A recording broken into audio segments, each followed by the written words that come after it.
Hello दोस्तों, DK राज classes में आप सभी को स्वागत है।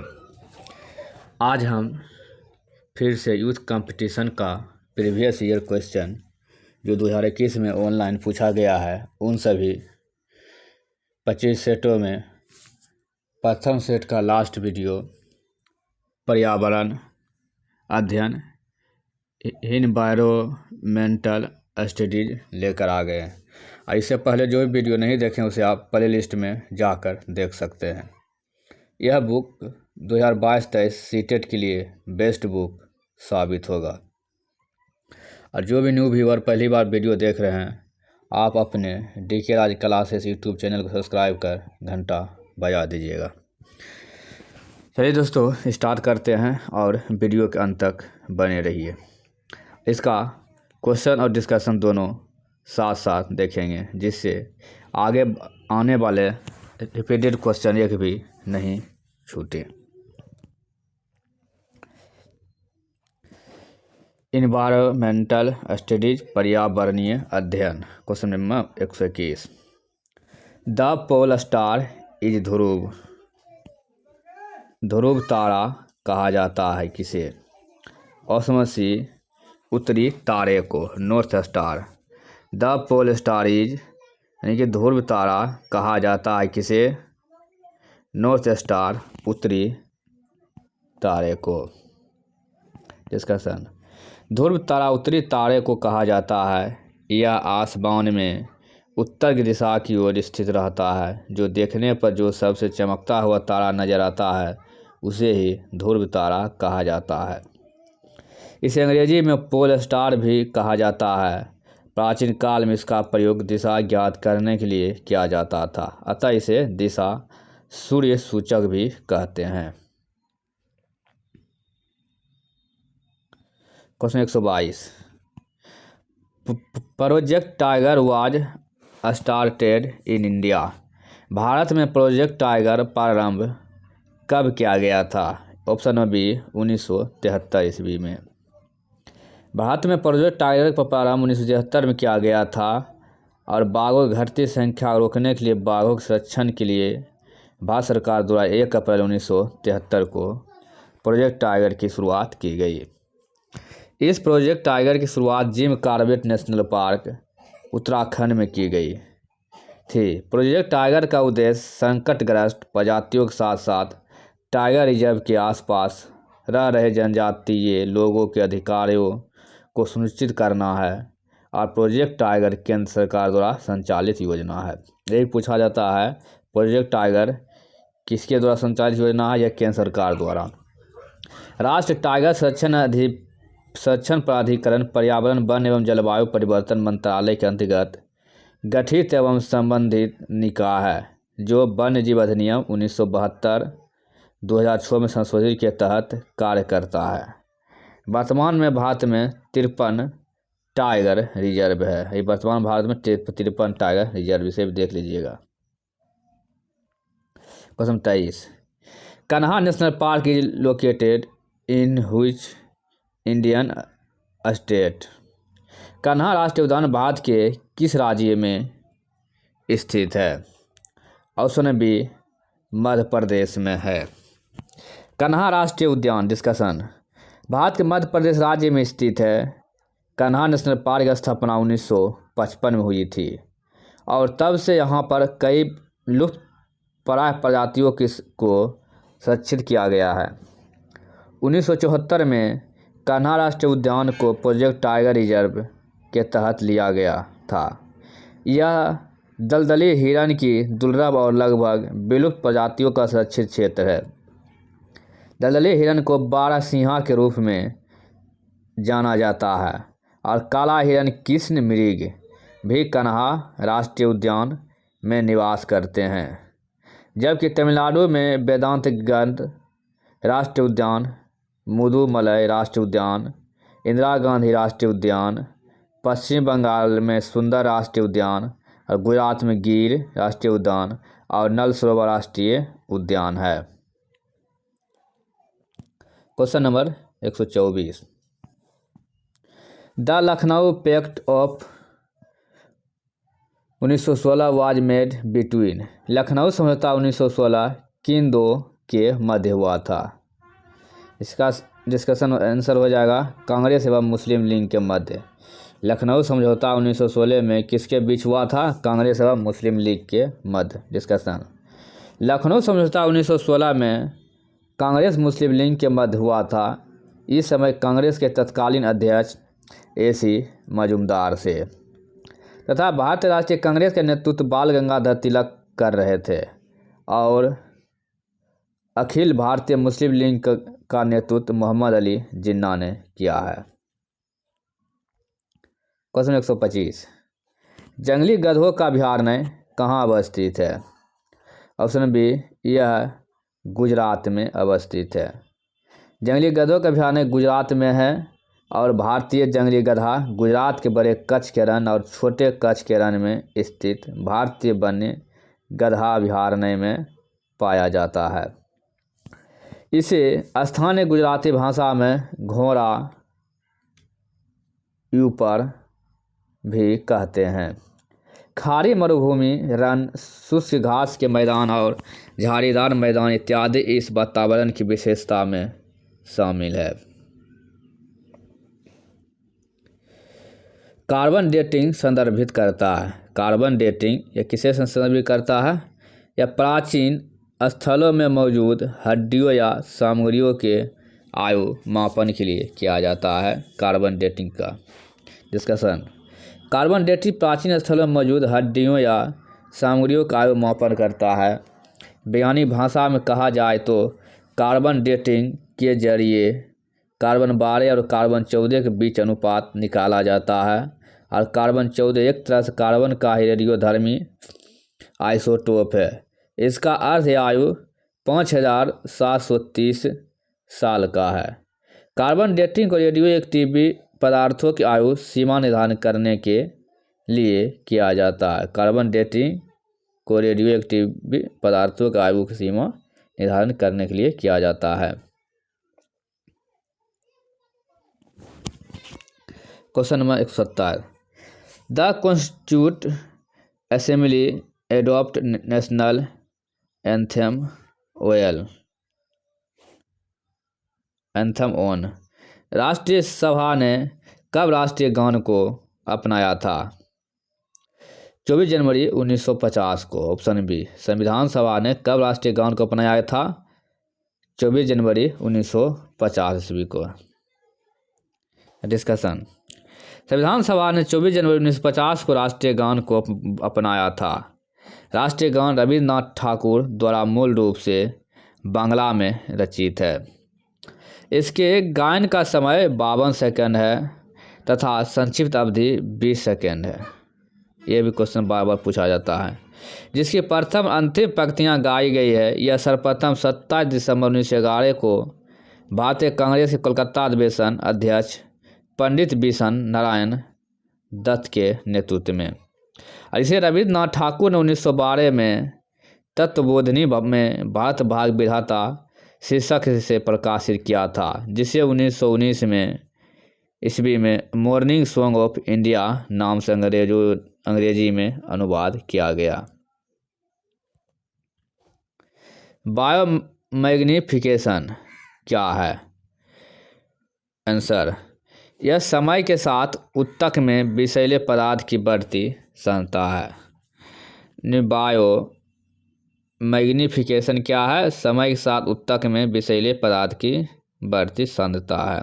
डिस्कशन, बायो मैग्निफिकेशन के तात्पर्य है समय के साथ ऊतक में विषैले पदार्थ की बढ़ती सांद्रता जैविक आवर्धन, बायोलॉजिकल अजैव निम्नीकरण व्यर्थ पदार्थ जैसे पीड़कनाशक, कीटनाशक उत्पादों से होकर खाद्य श्रृंखला में प्रवेश पाते हैं तथा उनका उच्च पोषक स्तरों में सांद्रता जैविक आवर्धन कहलाता है।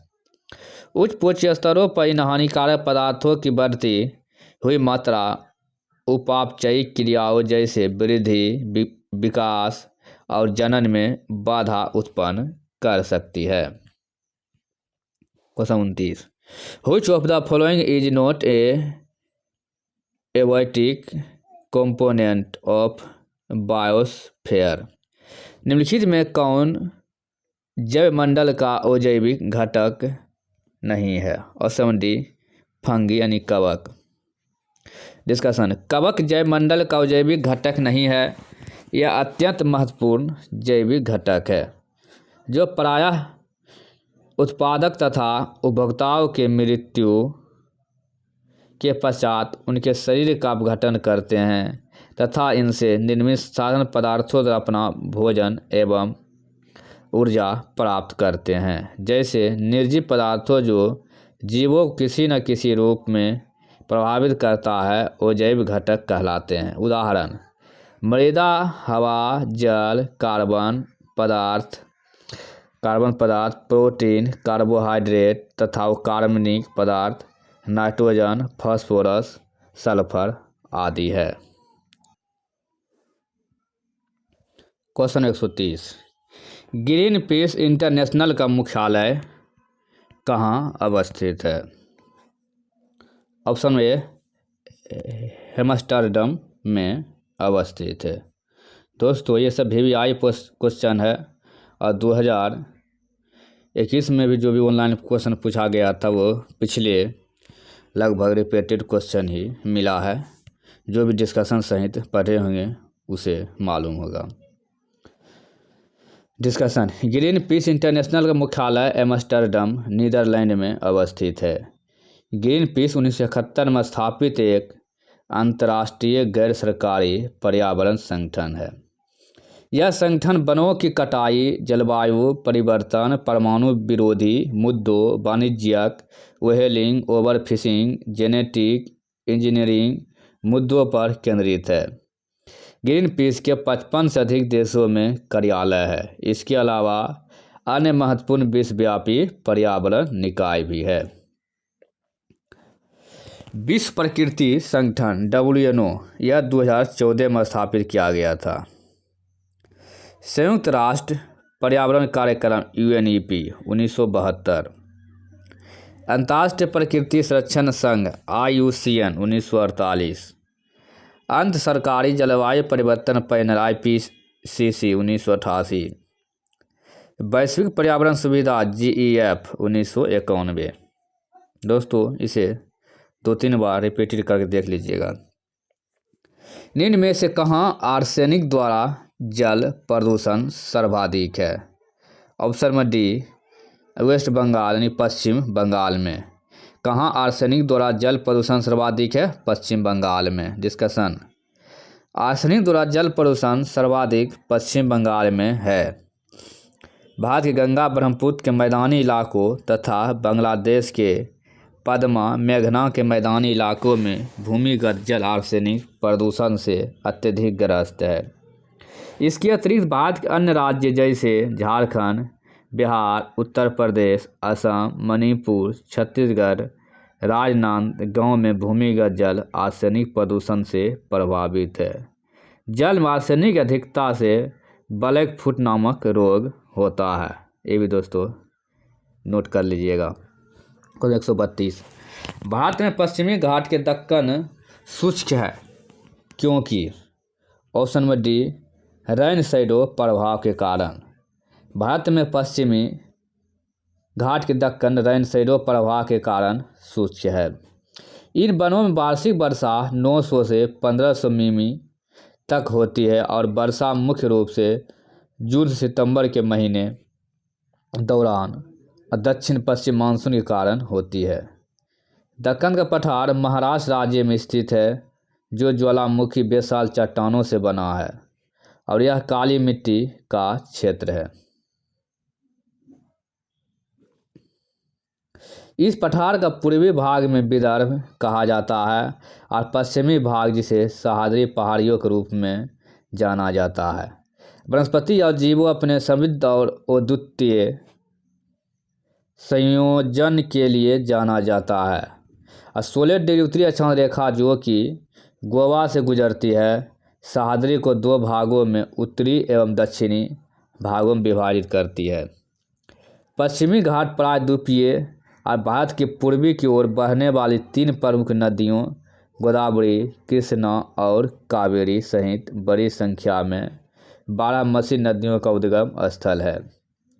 पश्चिमी घाट में निम्नलिखित दर्रे स्थित है, जो इस प्रकार है।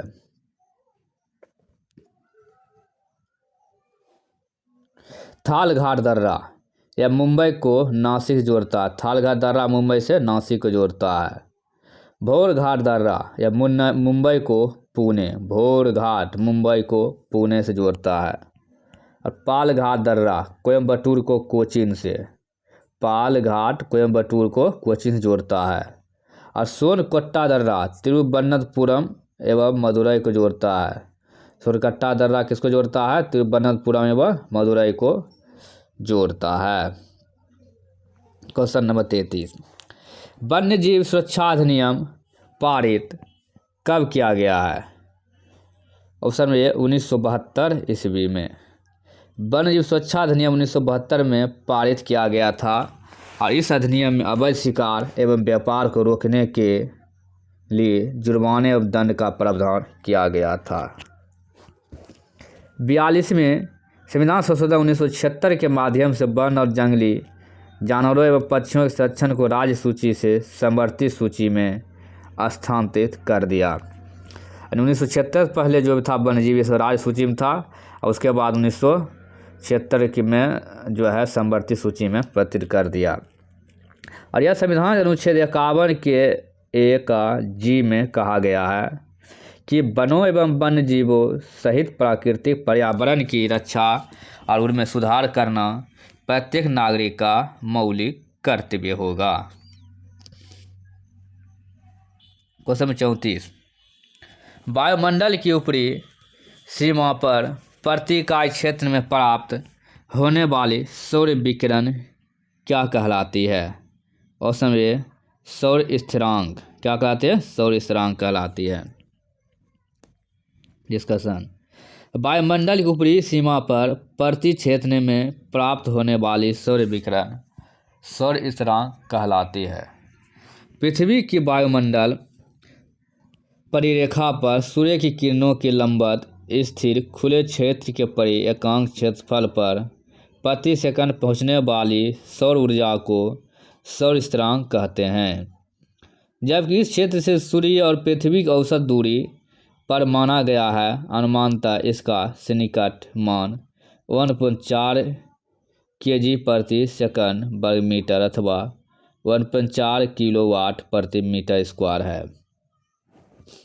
सौर स्थिरांक का उपयोग उस दर को मापने के लिए किया जाता है जिस पर एक इकाई सतह सोलर पैनल पर या ऊर्जा प्राप्त होती है।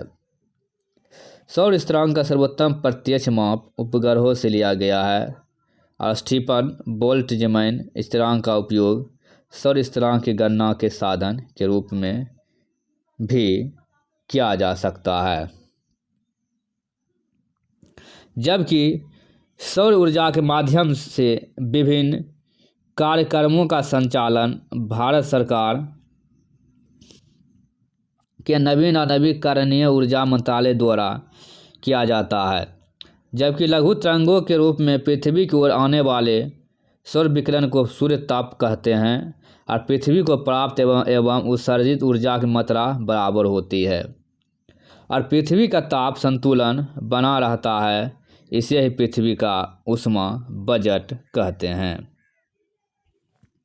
क्वेश्चन नंबर 35, किस देश के संविधान से मौलिक कर्तव्य लिया गया है? यह मौलिक कर्तव्य लिया गया है रूस के लिए, यानी USSR अपना मौलिक कर्तव्य के लिए रूसा हुआ था। दोस्तों इसका डिस्कशन देखते हैं। मौलिक कर्तव्य का प्रावधान USSR रूस से लिया गया है, जबकि USA संयुक्त राज्य अमेरिका से मौलिक अधिकार यानी अधिकार अमेरिका से लिया गया है। और न्यायिक पुनर्वलोकन, संविधान की सर्वोच्चता, न्यायपालिका की स्वतंत्रता तथा जर्मनी शपथकाल के परिवर्तन के दौरान राष्ट्रपति को मौलिक अधिकार संबंधी शक्तियां लिया गया है। क्वेश्चन 36, सर्वाधिक जैव विविधता पाई जाती है कहाँ पर? यह शांत घाटी यानी साइलेंट वैली में सर्वाधिक विविधता यानी जैव विविधता पाई जाती है। डिस्कशन। सर्वाधिक जैव विविधता शांति घाटी केरल में पाई जाती है।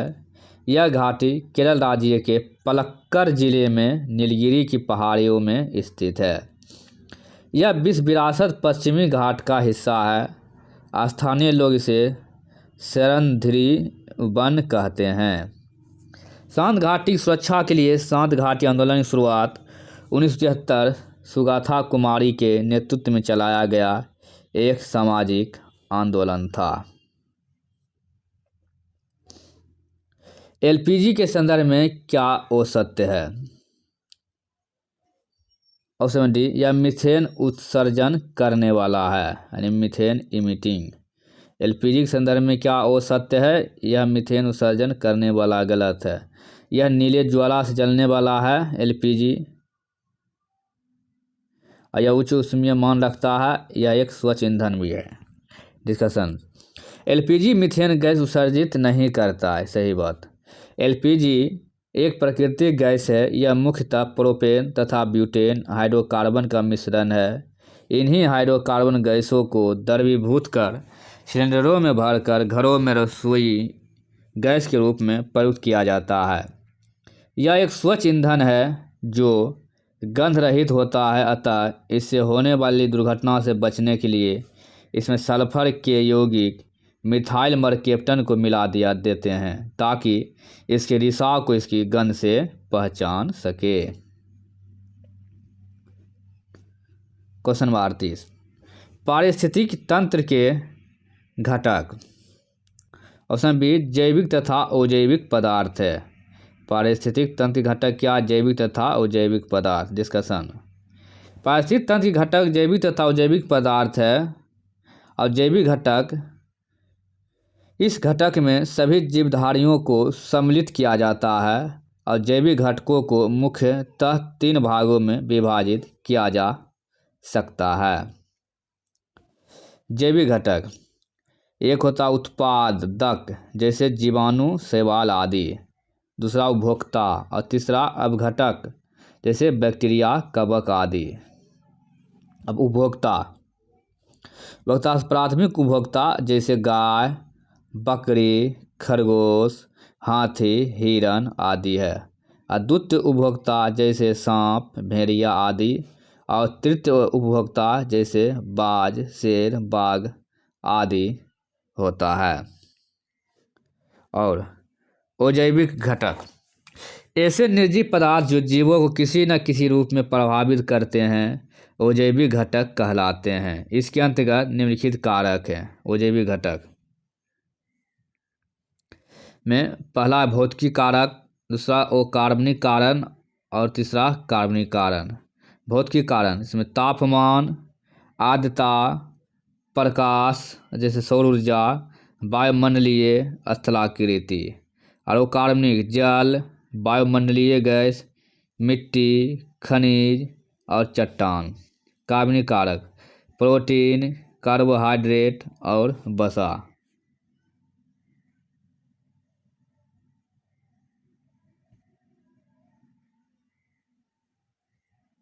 Question 39। Makar Rekha, topic of Capricorn is. Option में डी, 23.5 डिग्री भूमध्य रेखा के दक्षिण में। डिस्कशन। 23.5 डिग्री या भूमध्य रेखा के दक्षिण में और 23.5 डिग्री अक्षांश को मकर रेखा कहते हैं, जबकि भूमध्य रेखा के उत्तर में 23.5 डिग्री अक्षांश का कर्क रेखा कहते हैं तथा भूमध्य रेखा के दक्षिण में 66 डिग्री अक्षांश को अंटार्कटिक वृत्त तथा भूमध्य रेखा के उत्तर में 66 डिग्री अक्षांश को आर्कटिक वृत्त कहते हैं। दोस्तों इसे 2-3 बार देख लीजिएगा रिपीट करके। इकोसिस्टम शब्द का प्रयोग सर्वप्रथम किसने किया? ऑप्शन बी, डॉक्टर एजी टॉन्सले ने। इकोसिस्टम शब्द का प्रयोग सर्वप्रथम किसने किया? डॉक्टर एजी टॉन्सले ने। डिस्कशन। इकोसिस्टम शब्द का प्रयोग सर्वप्रथम अंग्रेजी पारिस्थितिकविद एजी टॉन्सले ने अपनी इकोलॉजी 1935 पुस्तक में किया था, इसलिए एरिस्टॉटल को पारिस्थितिकी तंत्र इकोसिस्टम के जनक के रूप में जाना जाता है। पौधे, जीव जंतु एवं भौतिक पर्यावरण को सामूहिक रूप से पारिस्थितिकी तंत्र कहा जाता है और पारिस्थितिक विज्ञान के अंतर्गत किसी क्षेत्र में रहने वाले विभिन्न जीवों के परस्पर संबंधों का अध्ययन किया जाता है। क्वेश्चन 14, घास भू क्वेश्चन 141, घास भूमि क्षेत्र के परितंत्र के खाद्य श्रृंखला में सबसे उच्च स्तर का उपभोक्ता कौन होता है? ऑप्शन बी, मांसाहारी। घास भूमि क्षेत्र के परितंत्र के खाद्य श्रृंखला में सबसे उच्च स्तर का उपभोक्ता कौन होता है? मांसाहारी होता है। दोस्तों इसका डिस्कशन देखते हैं। घास भूमि क्षेत्र के परितंत्र के खाद्य श्रृंखला में सबसे उच्च स्तर का उपभोक्ता मांसाहारी होता है। घास स्थलीय पारिस्थितिकी तंत्र के खाद्य श्रृंखला के जीवधारियों का क्रम इस प्रकार है। पहले घास उत्पादक, टिड्डा प्राथमिक उपभोक्ता, मेढक द्वितीय उपभोक्ता, सर्प तृतीय उपभोक्ता और गिद्ध मांसाहारी। लेकिन इलाहाबाद हाई कोर्ट ने 2017 के यूपी टेट में इस प्रश्न उत्तर जीवाणु माना था। ये भी दोस्तों नोट कर लीजिएगा, जो कि सब विवादित क्वेश्चन है। क्वेश्चन 142, वायुमंडल का प्रमुख स्तर जो पृथ्वी के सबसे पास निकट है, क्षोभ मंडल।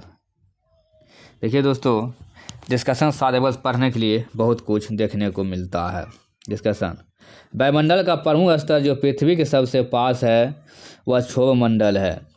क्षोभ मंडल की ऊंचाई सतह से लगभग 18 किलोमीटर है, जबकि क्षोभ मंडल की ऊंचाई ध्रुवों पर 8 किलोमीटर तथा विषुवत रेखा पर लगभग 18 किलोमीटर होती है तथा क्षोभ मंडल में तापमान गिरावट की दर 165 मीटर की ऊंचाई पर है और 1 डिग्री सेल्सियस अथवा 1 किलोमीटर ऊंचाई पर 6.4 डिग्री सेल्सियस होती है। क्षोभ मंडल में ही सभी मुख्य वायुमंडलीय घटना जैसे बादल, आंधी एवं वर्षा घटित होती है। क्वेश्चन 143, भारतीय संसद द्वारा जैव विविधता अधिनियम पारित कब किया गया है? ऑप्शन नंबर डी, 11 दिसंबर 2002 को। भारतीय संसद द्वारा जैव विविधता अधिनियम 11 दिसंबर 2002 को पारित किया गया था और जैविक विविधता के सम्मेलन के तहत दायित्वों को पूरा करने के लिए जैविक विविधता अधिनियम बनाया गया था। कुछ महत्वपूर्ण जैविक विविधता विरासत स्थल, कमरूनाग झील, यह हिमाचल प्रदेश में है। नल्लूर इमली ग्रोव, यह कर्नाटक में स्थित है और पन्नी बेलीचीरा, यह केरल में स्थित है। अगर दोस्तों इस स्पीड में भी देखना चाहते हैं तो आप सेटिंग में जाकर स्पीड बढ़ाकर भी देख सकते हैं और काम करते हुए भी आप सुन सकते हैं और देख भी सकते हैं, सिर्फ मोबाइल हाथ में रख कर भी। कौन सी कृषि करने की प्रक्रिया पर्यावरण संरक्षण में सहायक होता है? ऑप्शन डी, जैविक खेती, ऑर्गेनिक फार्मिंग। निम्नलिखित में से कौन सी कृषि करने की प्रक्रिया पर्यावरण संरक्षण में सहायक है? ऑर्गेनिक फार्मिंग यानी कि जैविक खेती। डिस्कशन, जैविक खेती करने की प्रक्रिया संरक्षण में सहायक है और जैविक खेती में परंपरा, नवसृजन और विज्ञान का समन्वय करके परिवेश का अधिक लाभ उठाया जाता है और सभी संबंध पक्षों के बीच समुचित संबंध और अच्छे जीवन स्तर को बढ़ावा दिया जाता है। निष्कर्ष रूप से यह कहा जाता है कि जैविक खेती कृषि उत्पादन में स्थिरता बढ़ाने के लिए उपयुक्त है। सिक्किम जैविक खेती अपनाने वाला भारत का प्रथम राज्य घोषित किया गया, इसे दोस्तों नोट कर लीजिएगा। जबकि हिमाचल प्रदेश ने 2022 तक पूरे राज्य एवं आंध्र प्रदेश में 2027 तक जैविक कृषि के अंदर लाने का लक्ष्य रखा है। क्वेश्चन 145, अम्लीय वर्षा संबंधित है, यह सल्फ्यूरिक एसिड से। अम्ल वर्षा सल्फ्यूरिक एसिड से संबंधित है और सल्फर डाइऑक्साइड SO2 गैस के वर्षा के पानी में घुलने से वर्षा का पानी अम्लीय हो जाता है। ऐसी वर्षा अम्लीय वर्षा कहलाती है। अम्लीय वर्षा का pH मान 5 से कम होता है। सल्फर डाइऑक्साइड वायुमंडल की आर्द्रता से क्रिया करके सल्फ्यूरिक एसिड H2SO4 बनाता है तथा नाइट्रोजन डाइऑक्साइड नाइट्रिक अम्ल HNO3 बनाता है। अम्लीय वर्षा जल एवं स्थलीय दोनों प्रकार के जीवों को प्रभावित करती है। इसके साथ साथ यह इमारतों तथा स्मारकों को भी हानि पहुंचाती है। इसके अलावा परितंत्र, मृदा, कृषि पाइपलाइन के शरण के साथ साथ भूमिगत जल स्रोत पर भी प्रभाव डालती है। इसी कारण से मथुरा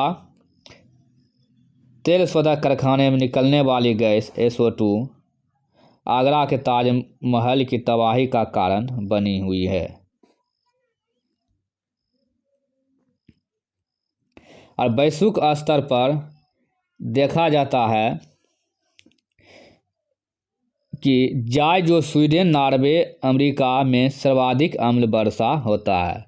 वैश्विक स्तर पर जाए तो स्वीडन, नॉर्वे, अमेरिका में सर्वाधिक अम्ल वर्षा होती है। क्वेश्चन नंबर 146, WWF से क्या आशय है? ऑप्शन में A world wildlife fund. World wildlife fund WWF से आशय है कि जिसकी स्थापना 19 अप्रैल 1961 को हुई थी और इसका मुख्यालय ग्लान, स्विट्जरलैंड में है, जिसका प्रतीक चिन्ह ज्वाइंट पांडा है। यह प्राकृतिक संरक्षण के लिए एक अंतर्राष्ट्रीय गैर सरकारी संगठन है जो पूरे विश्व में पर्यावरण संरक्षण की देखभाल करती है तथा इसके रखरखाव संबंधी मानदंडों को पूरा करती है। 47, फूलों की घाटी यह कहाँ पर अवस्थित है? यह उत्तराखंड के चमोली जिले में स्थित है। चलिए दोस्तों इस डिस्कशन देखते हैं।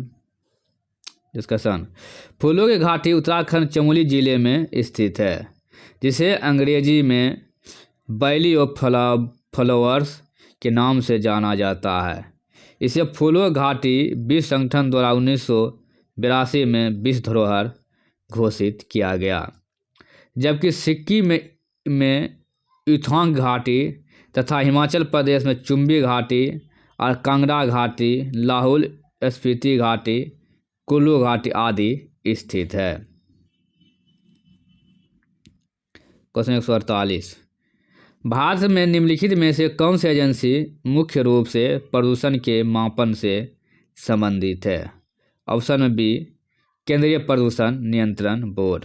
डिस्कशन, भारत में केंद्रीय प्रदूषण नियंत्रण बोर्ड मुख्य रूप से प्रदूषण के मापन से संबंधित है और केंद्रीय प्रदूषण नियंत्रण बोर्ड का मुख्यालय दिल्ली में है और जल एवं वायु प्रदूषण के मूल्यांकन, निगरानी और नियंत्रण के लिए केंद्रीय प्रदूषण नियंत्रण बोर्ड एक शीर्ष राष्ट्रीय संस्था है।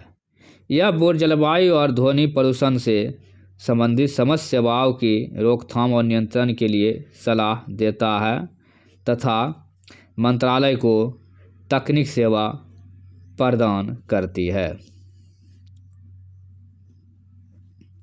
क्वेश्चन 49, कोटोपैक्सी एक जागृत ज्वालामुखी है जो कहाँ अवस्थित है? ऑप्शन में ए एंडीज में। डिस्कशन, कोटोपैक्सी एक जागृत ज्वालामुखी है जो दक्षिण अमेरिका महाद्वीप के एंडीज पर्वत श्रृंखला के इक्वाडोर देश में स्थित है, जिसकी ऊंचाई 19,613 फीट है, जबकि विश्व की सबसे ऊंचाई पर स्थित सक्रिय ज्वालामुखी ओजोस डेल सलाडो एंडीज पर्वतमाला में अर्जेंटीना चिली देश की सीमा पर स्थित है। इसके अलावा विश्व की सबसे ऊंचाई पर स्थित शांत ज्वालामुखी एकांकागुआ एंडीज पर्वतमाला पर ही स्थित है, जिसकी ऊंचाई 5,897 मीटर है, जबकि विश्व का सबसे अधिक सक्रिय ज्वालामुखी माउंट किलाउ हवाई द्वीप है। इसे भी दोस्तों नोट कर लीजिएगा, VVI क्वेश्चन है। क्वेश्चन नंबर 150, तिब्बत की सांगपो नदी भारत में किस नाम से जानी जाती है? इसे ब्रह्मपुत्रा। तिब्बत की सांगपो नदी भारत में जानी जाती है ब्रह्मपुत्रा। तिब्बत की सांगपो नदी भारत में ब्रह्मपुत्र के नाम से जानी जाती है। इस नदी का उद्गम स्थल तिब्बत के मानसरोवर झील से 80 किलोमीटर दूरी पर चियमयुंगडुम हिमानी समुद्र तल से 5,150 मीटर से निकलती है तथा बहते हुए आगे भारत में यांगयाप दर्रा से प्रवेश करती है, जिसे असम में इस नदी को दिबांग या दिहांग नामों से जाना जाता है तथा आगे बहते हुए ये नदी बांग्लादेश में पद्मा नदी से मिलकर मेघना के रूप में और बांग्ला में खाड़ी से गिर जाती है। इस नदी ब्रह्मपुत्र को बांग्लादेश में जमुना नाम से जाना जाता है और इसकी सहायक नदियों में दिबांग, लोहित, कामेंग, सुबनसिरी, मानस, पुथीमारी, धनसिरी आदि है। दोस्तों ये सभी क्वेश्चन रिपीट करके देखिएगा, जिससे कन्फ्यूज दूर हो सके। आप सभी को वीडियो के अंत तक बने रहने के लिए धन्यवाद। और इसी तरह का अगला सेट जो है उत्तर प्रदेश शिक्षक पात्रता यूपी टेट परीक्षा 2021 में जो पूछा गया है 18 नवंबर 2021 को, वो देखेंगे। और उसका वीडियो सबसे पहले पाने के लिए आप अपने इस यूट्यूब चैनल DK राज क्लासेस को लाइक, सब्सक्राइब एंड शेयर कर दीजिए। धन्यवाद दोस्तों।